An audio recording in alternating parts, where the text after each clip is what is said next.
بالله من الشيطان الرجيم بسم الله الرحمن الرحيم اقترب للناس حسابهم وهم في غفلة معرضون صدق الله وصدق رسوله النبي الكريم اللهم صل على محمد عبدك ورسولك وصل على المؤمنين والمؤمنات والمسلمين والمسلمات آج کا خلاصہ اقترب للناس 17 پارے سے ہے۔ سورۃ الانبیاء شروع ہوتی ہے۔ سورہ انبیاء ترتیب میں 21 نمبر پر، نزول کے اعتبار سے 73 نمبر پر۔ سورۃ الانبیاء مکی صورت ہے۔ اس صورت میں تقریباً 17 انبیاء کرام کا ذکر آیا ہے۔ اسی مناسبت سے اس صورت کو سورہ انبیاء کہا جاتا ہے۔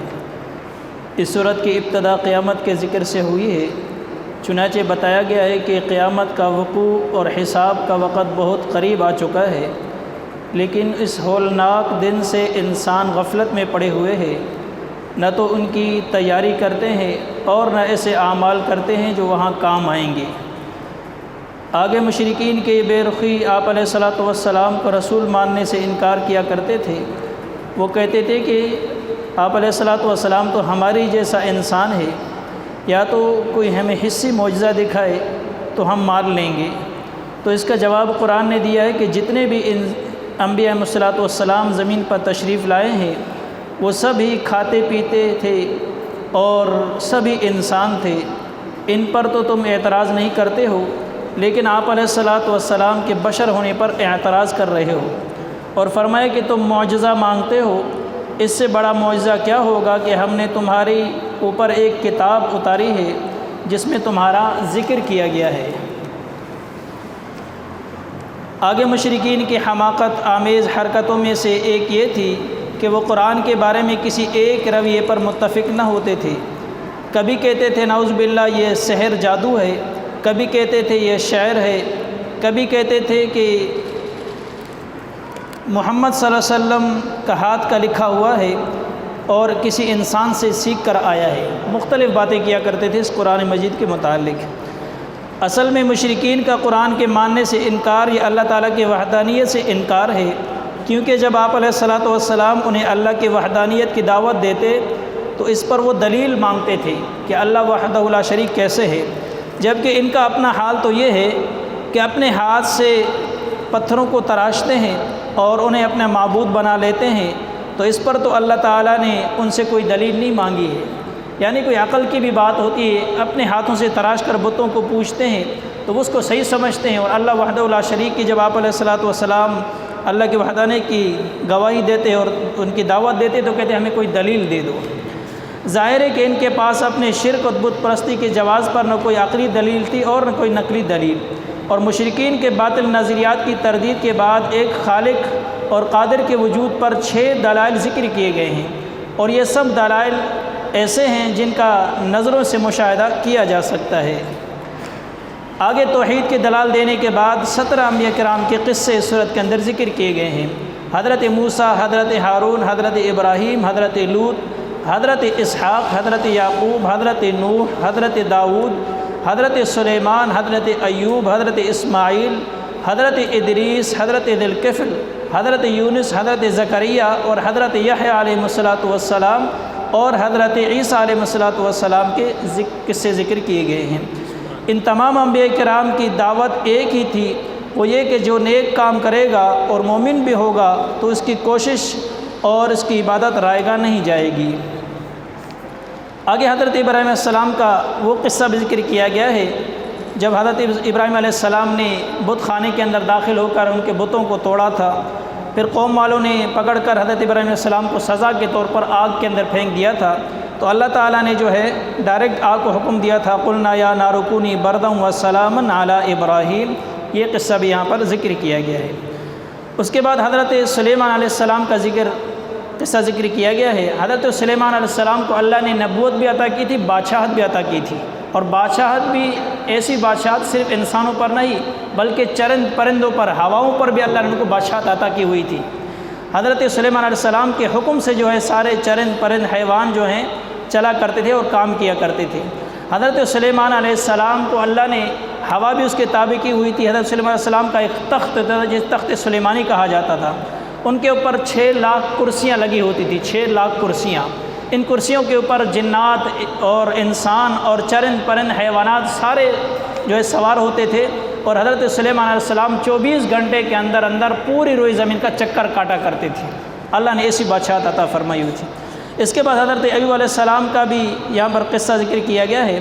حضرت ایوب علیہ السلام بڑے ہی مالدار تھے، 30,000 بکریاں تھیں اور بھیڑیں تھیں، 10,000 گائے، 6,000 اونٹ اور خچر وغیرہ۔ حضرت ایوب علیہ السلام کا نکاح حضرت یوسف علیہ السلام کی بیٹی رحمت سے ہوا تھا۔ حضرت بڑے عابد تھے، تو ابلیس نے کہا کہ اللہ تعالیٰ اس کی عبادت کے بدلے میں اس کو مال دیا ہے۔ اللہ تعالیٰ نے ابلیس کو کہا کہ دیکھو میں ان سے مال لے لیتا ہوں، پھر بھی یہ میری عبادت کرتے ہیں نہیں کرتے ہیں۔ اللہ تعالیٰ نے حضرت ایوب علیہ السلام کو امتحان میں ڈال دیا، یہاں تک کہ اولاد بھی فوت ہو گئی، جتنا مال و متاع تھا، جتنی مویشیاں تھیں، سب مال تھے، یہ سب ختم ہو گئے۔ یہاں تک کہ حضرت ایوب علیہ السلام کے جسم کے اندر بھی بیماری لگ گئی، یہاں تک کہ گھر والوں نے بھی باہر نکال دیا، سوائے بیوی کے اور کوئی ساتھ دینے والا نہیں تھا۔ اس کے باوجود حضرت ایوب علیہ السلام اس پر صبر کیے ہوئے تھے اور اللہ کی عبادت میں مشغول تھے۔ انبیاء کرام کے قصے بیان کرنے کے بعد بتایا گیا ہے کہ محمد الرسول اللہ صلی اللہ علیہ وسلم دین اور دنیا میں ساری جہانوں کے لیے رحمت بنا دیے گئے ہیں۔ آپ نے اللہ تعالیٰ کا پیغام انسانوں تک پہنچایا، مگر جب لوگ نہ مانیں تو آپ علیہ الصلوۃ والسلام نے اللہ سے دعا کی، اے پروردگار میرا اس امت کا حق کے ساتھ فیصلہ کیجیے۔ آگے سورۃ الحج شروع ہوتی ہے۔ سورہ حج ترتیب میں 22ویں نمبر پر، نزول کے اعتبار سے 103 نمبر پر۔ سورہ حج جو ہے یہ مدنی صورت ہے۔ اس صورت کی ابتدا قیامت کے ہولناک مناظر سے ہوئی ہے۔ قیامت کے ہولناک مناظر سے شروع ہوئی ہے۔ فرمایا کہ اے لوگو اپنے رب سے ڈرو، بے شک قیامت کا حادثہ اور زلزلہ بہت بڑا حادثہ ہے۔ یا ایھا الناس اتقوا ربکم ان زلزلۃ الساعۃ شیء عظیم یوم ترونها تذهل كل مرضعۃ عما ارضعت وتضع كل ذات حمل حملها وترى الناس سکارى وما هم بسکارى ولكن عذاب اللہ شدید۔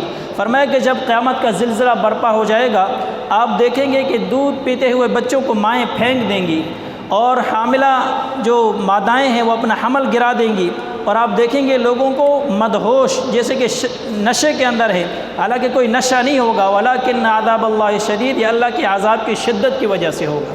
یہ قیامت کی منظر کشی کی گئی ہے۔ قیامت کا ذکر کرنے کے بعد دوبارہ سے زندہ ہونے پر دلائل ذکر کیے گئے ہیں۔ وہ یہ کہ انسانوں کے باپ حضرت آدم علیہ السلام کو بلا واسطہ اللہ نے مٹی سے پیدا کیا ہے، تو اسی طرح ہر انسان کا مٹی سے تعلق ہے۔ اب جو انسان خود ان مراحل سے گزر چکا ہو، وہ کیسے کہہ سکتا ہے کہ اللہ دوبارہ پیدا کرنے پر قادر نہیں ہو سکتا؟ یہ مشرکین گمراہ ہیں، ان کو اللہ ہدایت نہیں دیتا ہے۔ مشرکین کی تردید کے بعد انسانوں کی دوسری جماعت کا ذکر ہے جو مذبذب تھے، یعنی کچھ لوگ ایسے تھے جو مذبذب تھے، اگر انہیں کچھ دنیاوی فائدہ حاصل ہوتا تو عبادت میں لگے رہتے، اور اگر فائدہ کے بجائے کبھی آزمائش کا سامنا کرنا پڑتا تو پیٹ پھیر کر بھاگ جاتے۔ ان احمقوں نے گویا کہ ایمان اور دین کو دنیا کی کرنسی سمجھ رکھا ہے، جس سے کھرا یا کھوٹا ہونے کا فیصلہ کر دیتے ہیں، دنیاوی نفع اور نقصان کے اعتبار سے یہ فیصلے کرتے ہیں۔ یہ منافقین لوگ ہیں۔ آگے حضرت ابراہیم علیہ السلام نے جب حضرت ابراہیم علیہ السلام کو اللہ نے حکم دیا کہ بیت اللہ کی تعمیر کرو، اور اس کے بعد جبل ابی قویس پر کھڑے ہو کر خطبہ حج کا اعلان کر دو، اللہ تعالیٰ نے یہ اعلان زمین و آسمان میں تمام رہنے والوں انسانوں تک پہنچا دیا۔ اس کے بعد مومنین کی علامات ذکر کیے گئے ہیں۔ حقیقی مومن کی 4 علامات ہیں۔ اللہ کا خوف ان کے دل میں ہوتا ہے، یہ مصائب پر صبر کرتے ہیں، نماز کی پابندی کرتے ہیں، اپنے مال میں سے اللہ کی راہ میں خرچ کرتے ہیں۔ حدیث پاک کا مفہوم ہے 2 چیزیں کسی شخص کے اندر جمع نہیں ہو سکتی ہیں، ایک بخل اور دوسرا بد اخلاقی۔ آگے فرمائے لن ینال اللہ لحومها ولا دماؤها ولکن ینالہ التقوی منکم، اللہ کے ہاں نہ تمہارا گوشت پہنچتا ہے اور نہ خون، بلکہ اللہ کے ہاں تو تمہارا تقوی پہنچتا ہے۔ ہر عبادت کا اصل روح تقوی ہے۔ جس عبادت میں روح نکل گیا وہ عبادت کسی کام کی نہیں ہے، بلکہ وہ وبال ہے۔ جو بھی ہم عبادت کرتے ہیں، اصل اس عبادت کا روح ہوتا ہے تقوی، اللہ کا خوف، خشیت، اللہ سے ڈر۔ اگر ہم عبادت کر بھی رہے ہیں اور اللہ کا خوف ہمارے دل کے اندر نہیں ہے تو فرمائے کہ یہ کوئی عبادت نہیں ہے، بلکہ الٹا وبال بنے گی ہمارے لیے۔ آگے سورۃ المؤمنون شروع ہوتی ہے۔ سورہ مومنین ترتیب میں 23ویں نمبر پر، نزول کے اعتبار سے 74 نمبر پر سورۃ المؤمنون جو ہے مکی صورت ہے۔ اس صورت کے ابتدائی آیات میں مومنین کی صفات بیان کی گئی ہیں، اسی وجہ سے اس صورت کا نام سورۃ المؤمنون رکھا گیا ہے۔ صورت کی ابتدائی آیات جو ہے مومنین کی 7 ایسی صفات ذکر کیے گئے ہیں جن کی وجہ سے وہ جنت الفردوس کے مستحق ہوں گے۔ وہ 7 صفات یہ ہیں: سچا ایمان جو ریا اور نفاق سے خالی ہو، نماز میں خشوع اور عاجزی اور خوف خدا ہو، لغویات سے اعراض ہو، کامل طریقے سے زکوٰۃ کی ادائیگی ہو، زنا اور فحش کاموں سے بچنا ہو، اور امانتوں کی حفاظت اور وعدے کو پورا کرتے ہیں۔ اور فرمائے کہ نمازوں کی حفاظت کرتے ہیں، یعنی وقت کا بھی لحاظ رکھتے ہیں اور ارکان و آداب کا بھی۔ مومنین کی صفات بیان کرنے کے بعد انبیاء کرام کے قصے ذکر کیے گئے ہیں۔ ان میں سے حضرت نوح، حضرت ہود، حضرت صالح، حضرت موسیٰ، حضرت ہارون اور حضرت عیسیٰ علیہ النبی الصلاۃ والسلام کے قصے بیان کیے گئے ہیں۔ ان تمام انبیاء کرام کی ایک ہی دعوت، ایک ہی مقصد تھا۔ یوں محسوس ہوتا ہے جیسے وہ سب کے سب ایک ہی زمانے میں ایک ہی ملک کے اندر مبعوث ہوئے تھے، لیکن ان انبیاء کرام کے جانے کے بعد ان کے امتی مختلف گروہوں میں تقسیم ہو گئے ہیں۔ ہر گروہ اپنے خیال میں مست اور خیالات میں خوش ہے، لیکن مسلمان ایک نہیں ہے۔ جبکہ قرآن بھی ایک ہے، ان کا نبی بھی ایک ہے، ان کا کلمہ بھی ایک ہے، ان کا قبلہ بھی ایک ہے، لیکن مسلمان تفرقے میں پڑ گئے ہیں، طرح طرح سے بھٹک گئے ہیں۔ اختلاف کی اصل حل یہ ہے کہ ایک ہی صورت ہے اس کی، وہ یہ کہ ہر فرقہ کتاب اللہ اور سنت کے مطابق اپنی گردن کو جھکا دے۔ اور آگے فرمائے کہ تمام فرقے قیامت کے دن 2 فرقوں میں تقسیم ہو جائیں گے۔ ایک فرقہ سعید لوگوں کا ہوگا، یعنی نیک بخت لوگوں کا، اور دوسرا فرقہ شقی لوگوں کا ہوگا، یعنی بدبخت لوگوں کا۔ آگے سورت کے آخر کے اندر فرمائے کہ کافر بدبخت لوگ دنیا میں لوٹنے کی تمنا کریں گے، لیکن ان کی تمنا پوری نہیں کی جائے گی، اور ان بدبخت لوگوں سے سوال کیا جائے گا کہ زمین میں کتنا برس رہے؟ وہ کہیں گے کہ ہم 1 روز یا اس سے بھی کم رہے تھے۔ اللہ تعالیٰ فرمائے گا کہ وہاں تم بہت ہی کم رہے، کاش تم جانتے ہوتے، یعنی تمہارے پاس عقل ہوتی تو تم جان لیتے کہ دنیا حقیر اور قلیل چیز ہے۔ ایک دن نبی اکرم صلی اللہ علیہ وسلم نے صحابہ سے خطاب فرمایا، اس میں فرمایا کہ اللہ تعالیٰ جب اہل جنت سے سوال کریں گے کہ دنیا میں کتنا رہے ہو، اہل جنت کہیں گے کہ 1 دن یا اس سے بھی کم۔ اللہ تعالیٰ فرمائے گا کہ تم نے بڑی اچھی تجارت کی، کہ میری رضا کو تم نے خرید لیا، اور یہ تمہیں مبارک ہو۔ اور اسی طرح اللہ تعالیٰ اہل دوزخ سے پوچھیں گے تم دنیا میں کتنا رہے تھے، وہ بھی یہی کہیں گے کہ 1 دن یا اس سے کم یا زیادہ۔ اللہ تعالیٰ فرمائے گا کہ تم نے بہت ہی بری تجارت کی، کہ اس تھوڑے سے وقت کے اندر آپ نے میری ناراضگی اور غصے اور غضب کو خرید لیا، ابھی تم ہمیشہ کے لیے جہنم کے اندر اس عذاب کو بھگتتے رہو۔ آگے سورۃ النور شروع ہوتی ہے۔ سورہ نور ترتیب میں 24ویں نمبر پر، نزول کے اعتبار سے 106 نمبر پر، 102 نمبر پر سورۃ النور جو ہے مدنی صورت ہے۔ اس صورت میں نور کا لفظ آیا ہے، اسی مناسبت سے اس صورت کو سورہ نور کہا جاتا ہے۔ اس صورت میں زیادہ تر ایسے احکام مذکور ہیں جو عفت اور عصمت سے تعلق رکھتے ہیں، اسی لیے یہ صورت عورتوں کو سکھانے کا خاص طور پر حکم دیا گیا ہے۔ آپ علیہ الصلاۃ والسلام کا ارشاد مبارک ہے، اپنے مردوں کو سورۃ المائدہ اور اپنی عورتوں کو سورۃ النساء سکھاؤ۔ پہلا اور دوسرا حکم زنا کی سزا اور زانیوں کا حکم بیان کرنے کے بعد ہے۔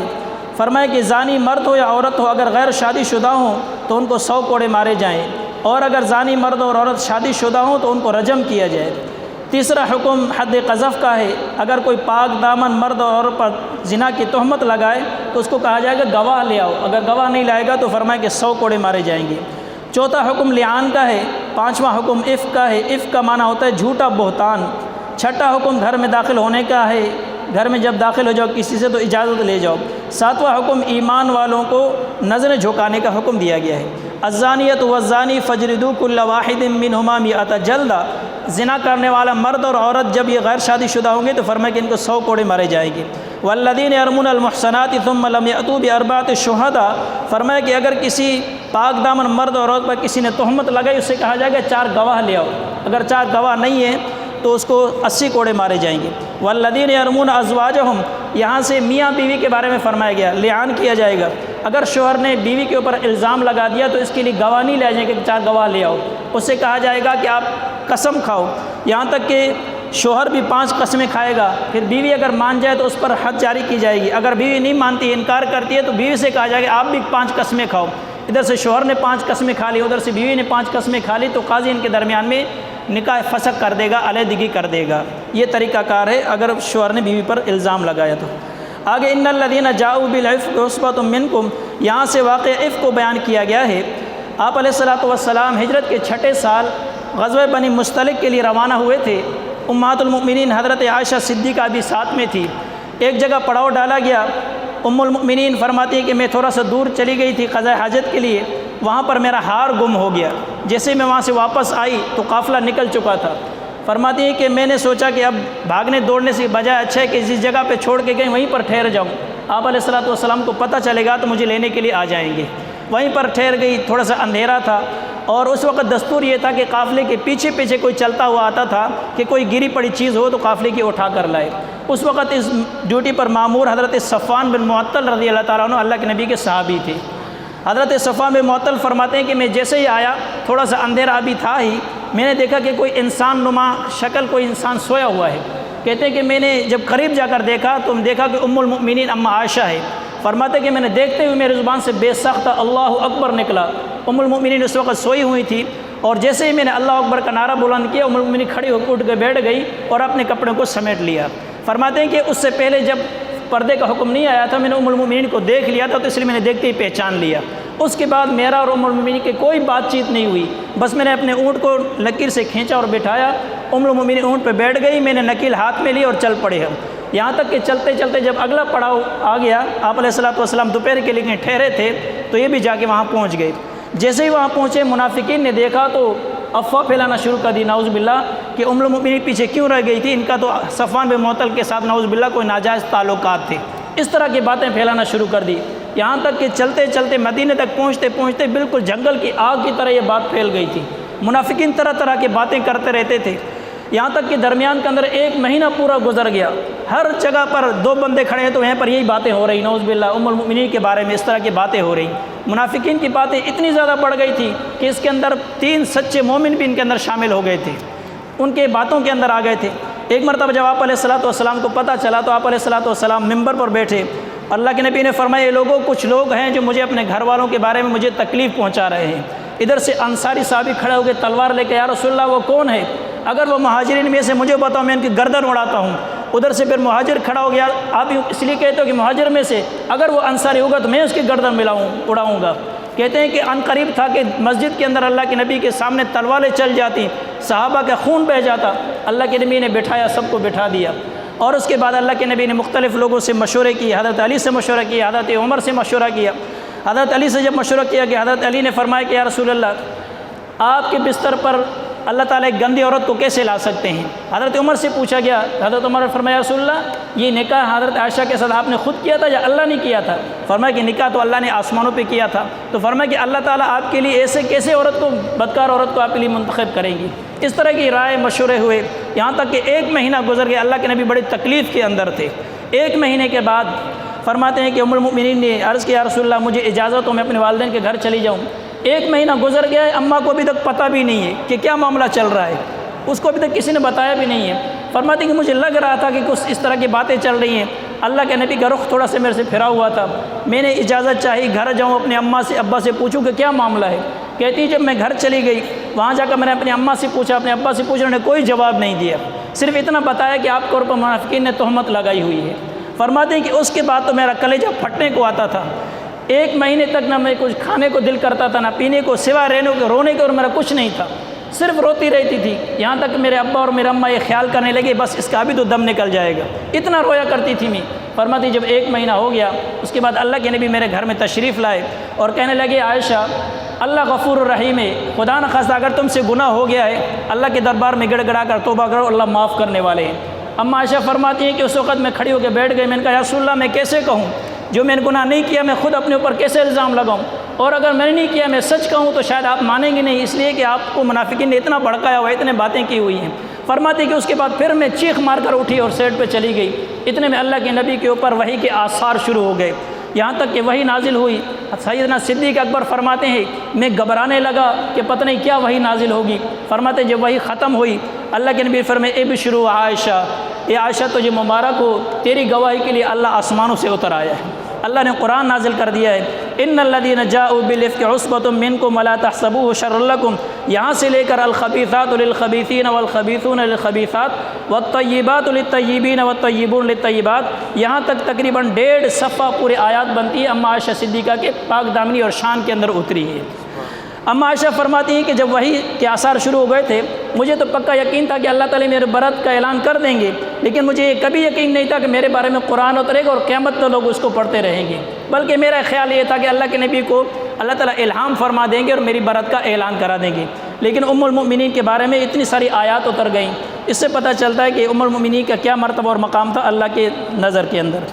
اذ تلقونہ بألسنتکم، اور جو لوگ ان سازشوں کے اندر مصروف تھے اللہ تعالیٰ ان سے کہہ رہا ہے کہ تمہیں کیسا جگر ہے تمہارا، کیسی زبانیں ہیں کہ اللہ کے نبی کے گھر والوں پر جو ہے تم بہتان لگاتے ہو، اور اس بہتان کو تم وَتَحْسَبُونَهُ هَيِّنًا، اس کو تم معمولی اور آسان سمجھتے ہو، وَهُوَ عِنْدَ اللَّهِ عَظِيمٌ، تحقیق اللہ کے ہاں تو یہ بہت بڑا گناہ ہے، تم بہت بڑا گناہ کر رہے ہو کہ اللہ کے نبی کے گھر والوں پر تہمت لگا رہے ہو۔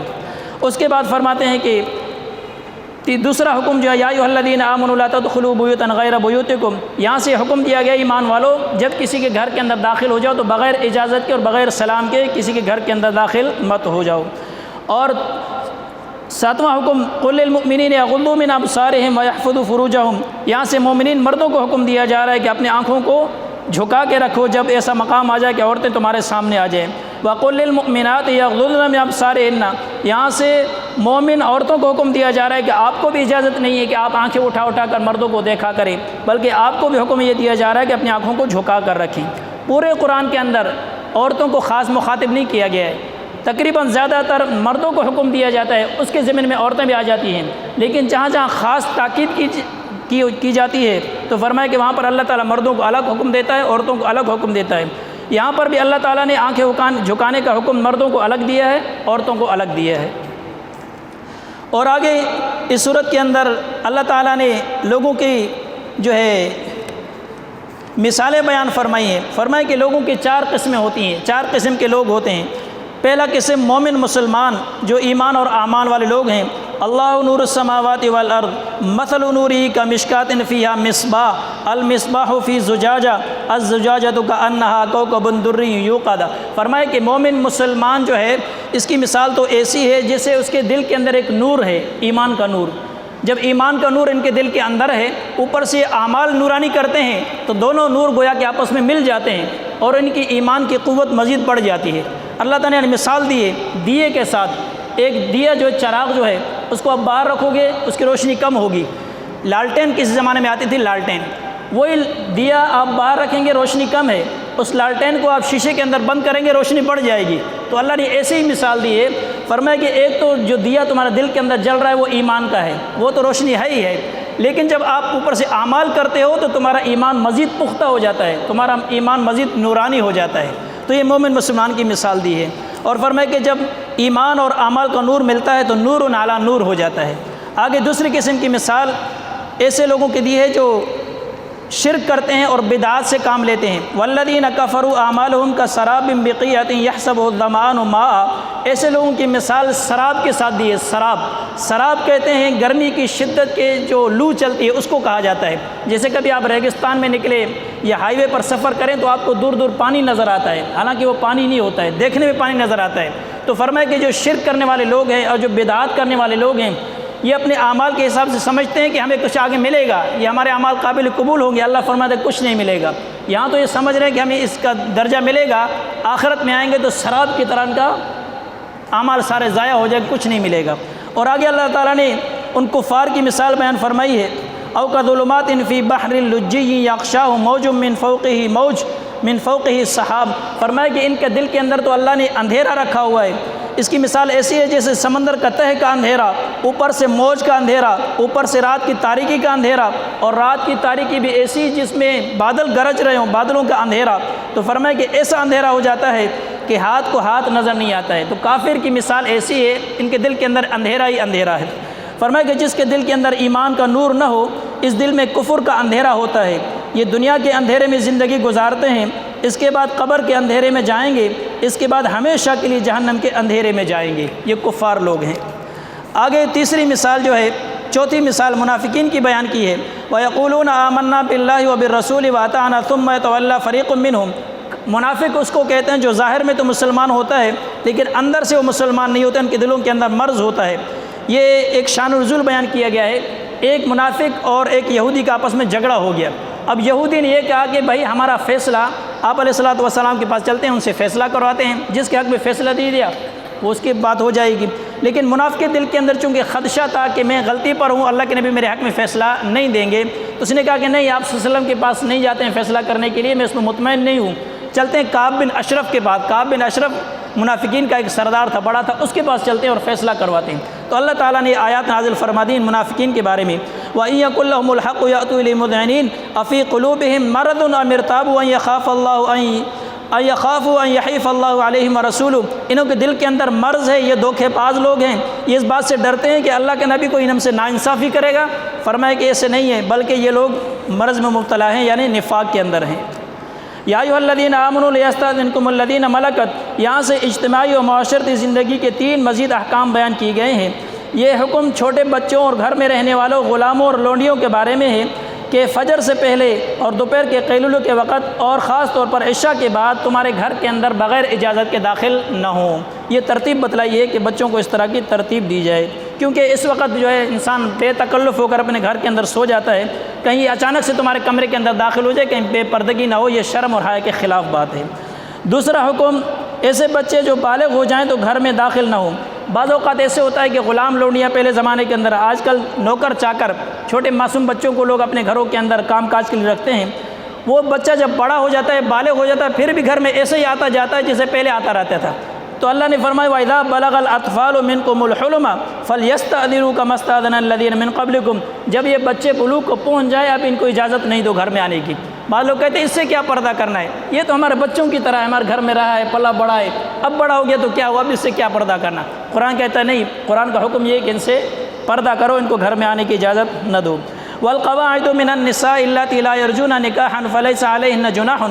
یہاں سے تیسرا حکم ان عورتوں کے بارے میں ہے جو بہت بوڑھی ہو جائیں، بڑی عمر کے ہو جائیں اور نکاح کی عمر ان کی گزر جائے، تو فرمائے کہ پردے کے ظاہری کپڑے اگر وہ استعمال نہ کریں، یعنی برقع یا بڑی چادر، تو ان پہ کوئی حرج نہیں ہے، ان کو تھوڑی سی جو ہے چھوٹ دی گئی ہے۔ اور ایک اور ادب بتایا کہ جب تم کسی کے گھر میں داخل ہو تو گھر والوں کو سلام کیا کرو، اگرچہ تم اپنے گھر کے اندر اب داخل ہو رہے ہو تو اجازت لے کر سلام کر کے گھر کے اندر داخل ہو جاؤ۔ اور دوسرا ادب یہ بتایا کہ جب تم کسی اجتماعی مشورہ وغیرہ کے سلسلے میں مجلس میں بیٹھو تو اجازت کے بغیر مت بیٹھو۔ 2 بندے بیٹھے ہیں آپس میں گپ شپ کر رہے ہیں، آپ جا کے بیچ میں ایسے ٹپک گئے تو فرمایا ایسے بھی نہیں، اگر بیٹھنا ہے تو اجازت لے کے بیٹھو، یہ ادب بتلایا گیا ہے۔ اسی طرح اس صورت کا اختتام ہوا، آگے صورت کا خلاصہ انشاءاللہ کل سے بیان ہوگا۔ اللہ تعالیٰ باتوں پر عمل کی توفیق عطا فرمائے۔